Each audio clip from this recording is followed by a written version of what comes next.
Alright, what's going on, guys? It is your boy TKD1GD here, back again with another video and with another angle. Yes, I have moved rooms in my apartment complex, so this is going to be my new type of format and way I'm doing my IRL type video type content, so hope you guys enjoy the angle. If you don't, let me know. I'll mess around with it. I'm still, kind of just setting things up a little bit, but this is what I came up with, yesterday. So hopefully you all enjoy. And of course, this is Save Slot, the weekly news show here on PlayStation Source, where we cover first-party and third-party news revolving around PlayStation.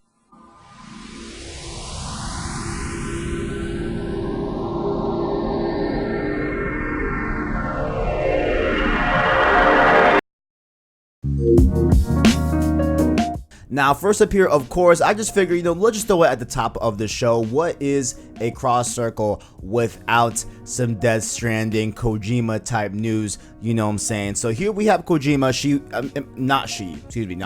He was talking at San Diego Comic-Con, and he had some interesting quotes to say about how he likes to make, games that are very interesting and very unique as opposed to the regular trends that we see in gaming today. And so he, specifically said here, quote, "The easiest way to make money is to make a game where everyone is on the islands trying to shoot each other. I don't want to make that." And the crowd definitely blew up in a big applause and the big, just that whole nice sentiment that a lot of people thought was nice sentiment and everything. And clearly this is, of course, aimed at Battle Royale. And while I don't think that, he was really being like disrespectful to people that make BR games and for example, Epic Games or PUBG Corp, etc., or Respawn now with Apex Legends, I'm sure he wasn't, making, being malicious in that way. He was just saying that, that is what it is. Like, it's really easy to make a lot of money off of Battle Royale, if it's a good Battle Royale. Obviously there are Battle Royales that fail, but he says, generally speaking, that's what it is. And so that's what he was saying. And a lot of people thought that he was taking shots at Battle Royale games, which one could say he was, but it is what it is. It's Kojima. Whatever he says, is Bible. So let me know what you guys think in the comments below about this quotes. Do you agree with him? Do you disagree? Let me know. Now, of course, Final Fantasy VII Remake got a big blowout this E3 at the Square Enix press conference. A lot of people definitely were feeling the Final Fantasy VII Remake hype off that whole gameplay segment that they showed. A ton of gameplay they showed at E3 2018, but 2019, excuse me. But we got a little taste of it earlier in the week involving a game that is a PlayStation exclusive. Yes, that is Dreams. Dreams technically right now is still in early access right now. It's not really officially released, but it kind of is, sorta. But we had a PSN user here named SoSetsuken5360, I believe is how you pronounce it. If not, I apologize, but the link for his article is in the description. He created a level in Dreams called Final Fantasy VII Dream Make, which I'm like, that name is killer. That name is killer. You love to hear it. But he did a full rendition, kind of remake of what we saw at E3 2019 during the Final Fantasy VII Remake debut, and not debut, but gameplay debut showing in a more granular standpoint. And honestly, it looks really good. And this really does show the power of Dreams and what exactly Dreams can do as a game and as an engine. It's really cool to see that. Definitely check it out if you have Dreams. Make sure to go check out this level and go play it for yourself. I would if I had Dreams. Unfortunately, I don't, not yet. Maybe I'll pick it up. I have a series idea I kind of want to do on the channel about Dreams, but maybe we'll see. But in other Dreams news, rolling right into it because they go hand in hand here, Media Molecule has been set out to hire small development teams to make games within Dreams. And so they have an official quote here. I would just read out right here. It says, quote, "Are you a small dev team looking to collaborate on something larger or looking for a small project to help fund your next gig? This isn't just normal outsourcing. It is much more about finding teams that want to collaborate with us on content for Dreams." And so they are looking for small dev teams to maybe create some sort of game levels or maybe assets for the games. Who knows what they actually be making here. I think it'd be really cool to have a small dev team create some sort of mini series, some sort of maybe 3-4 part type of maybe episodic game, whatever, that has really nice voice acting in it, really cool assets, whatever, and it's brought to you by Dreams. I think that'd be a really cool way to promote Dreams as a whole, and it could really bolster a lot of the other games on Dreams that are made right now. So I think that could be really cool. We'll see how that all folds out in the future. Now, you all know here on the channel, I'm a big Borderlands fan. I love Borderlands Borderlands 3. I just finished actually playing through the entire Borderlands series, and I definitely enjoyed it. I love Borderlands with my heart. I've always played it back in the day with the first Borderlands, Borderlands 2, loved it, right? However, I was a little bit, not, I wouldn't say particularly upset, but I was a bit off-put, if I may. When Borderlands 3 released their box art, there wasn't the, Psycho holding the gun to his head. He was doing some other biblical stuff and everything, which is cool. But I was looking for the guns in the head, because with Borderlands 2, he's holding 2 handguns to his head. So I'm like, man, how are they gonna do it in the third Borderlands 3? Like, what's the armor gonna look like? And we got this week the unused box art for Borderlands 3 that features the Psycho putting his foot and using it as a foot gun for the cover, which I gotta say, guys, I kind of like it. I'm telling you, I kind of like it a little bit more than the original. Let me know what you guys see in the comments below. Do you guys like the biblical, version of Borderlands 3? Honestly, I like both, to be honest with you, but I would have loved to see them keep up that ongoing joke about the guns to the head and everything. I think they've been really cool, but hey, you know what? It's all good.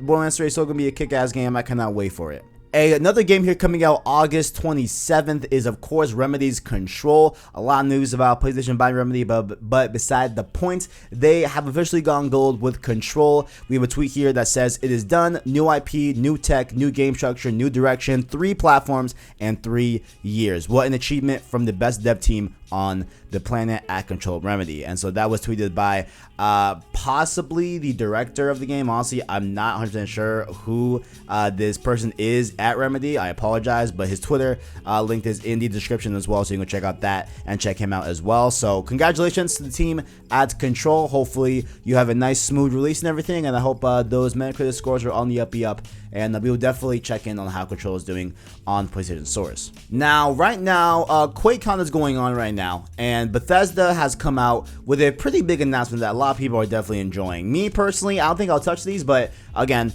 pretty good announcement here. So they have unveiled the original Doom game. So Doom 1, 2, and 3, the OG Dooms, are now available on a multitude of different platforms, and specifically for this channel for PS4. So you can go pick up Doom 1, 2, and 3, and the first 2 titles, Doom 1 and 2, feature split-screen multiplayer for up to 4 players, while the third game includes the Resurrection of Evil and the Lost Missions expansion packs for that game. So pretty cool to see that they are adding on some of that content that was released for Doom 3 onto this re-release of Doom 1, 2, and 3.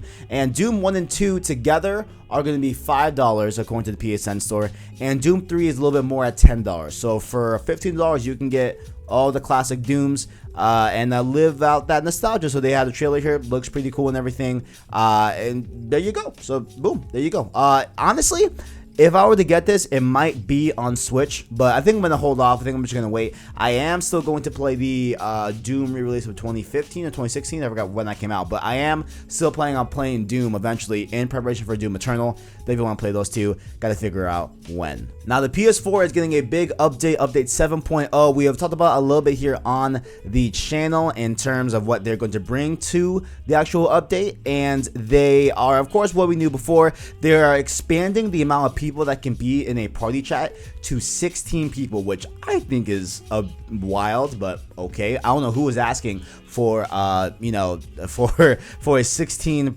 player party chat. I feel like that'd be a little bit crazy, but hey, you know what, it is what it is. But what I like a lot more is that they are also bringing in better quality voice chat, which I love, because I'm just like, guys, let's just go to Discord, because the voice chat's a lot better on Discord than on PSN Party. But who knows? Maybe it could be up to that par of Discord after this release. Hopefully, we'll see. But along with that, they also had a statement here that was introducing some more features to the PS4. So I'll read it right here straight up. So it says, performance for system updates is also being improved, meaning your PS4 won't always need to restart after every update. Going forward, select system software updates will automatically be installed after downloaded if the system software update file settings is switched on. And so they're saying that, it might be a little more easier for the PS4 to download these updates rather having to restart it and reboot. It will just kind of do it in the background and do it without even you noticing. So that's pretty cool right there. And also, if you are in the beta program, if you do get a code for the update 7.0 for the PS4,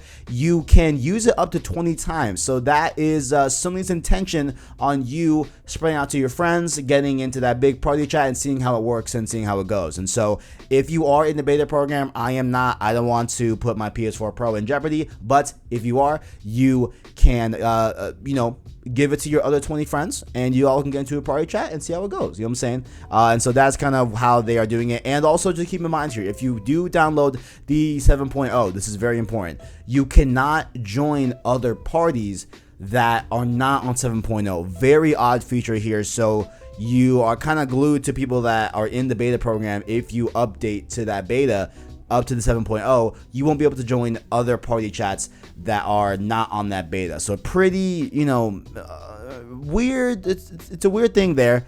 But hey, that's what it comes with the beta program. So that's where you go. And yeah, so let me know what you guys think about the firmware 7.0 update. Do you guys like it? Do you guys hate it? What, changes do you want to make with the PS4 while we are in this kind of last generation, few months, few years phase of the PS4? What do you want to see improved on the console? Let me know your thoughts down in the comments below. And lastly here, let's break down this whole thing. This one was making the rounds, especially yesterday, but we have some Cyberpunk 2077 news, and that's a little bit controversial, okay? So what they were saying here was that they were in an interview, and they were talking about, in specific religions in Cyberpunk 2077, and said that it is a big part of the game. The religious aspect of things is still very much alive in the game and everything.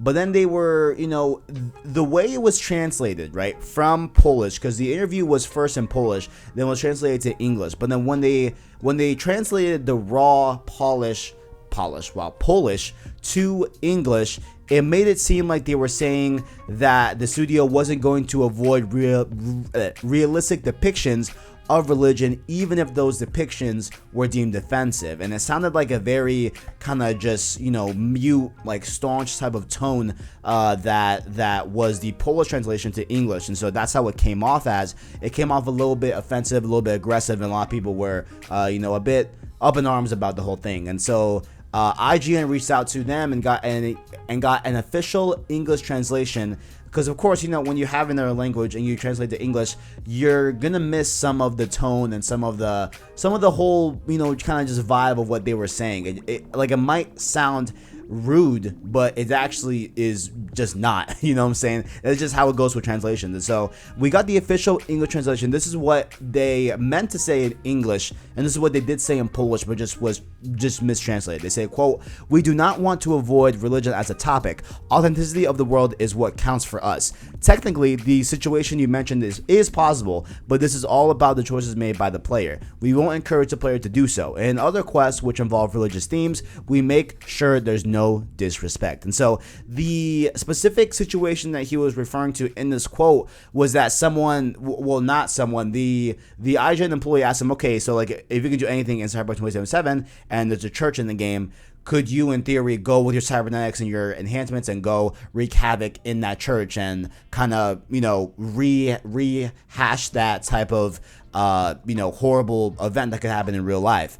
And he was saying, yes, it can, but our main quest line will not disrespect religion at all. And so that's what they were kind of doubling down here, like, yeah, just like in GTA, you can do whatever you want and do horrible things in that game as well that could be offensive as well. Just because we have religion in this game, our main quest line is not going to be disrespectful at all, and it will keep it respectful and everything, but the players do have the option to do that crazy stuff if they want to. And so that was the whole thing right there. Very interesting stuff to see right there. But let me know what you guys think in the comments below about the whole Cyberpunk 2077 religious debate. Let me know your thoughts down in the comments below. And ladies and gentlemen, that has been this week's Save Slot. If you all enjoyed, make sure to leave a like on the video, as well as stay subscribed to PlayStation Source to keep up with the latest and greatest in PlayStation. Down below you can find our links in our description, where you can find our different Discord, our Twitter, our Anchor link as well, that will lead you to different podcast links where you can go listen to our long form content, our Road to Part 2 series, as well as our Cross Circle podcast that goes on every Monday and every Wednesday respectively. You can watch those, not watch them, I guess listen to them in audio format if you deem worthy. Thank you all for watching, and as always, greatness awaits.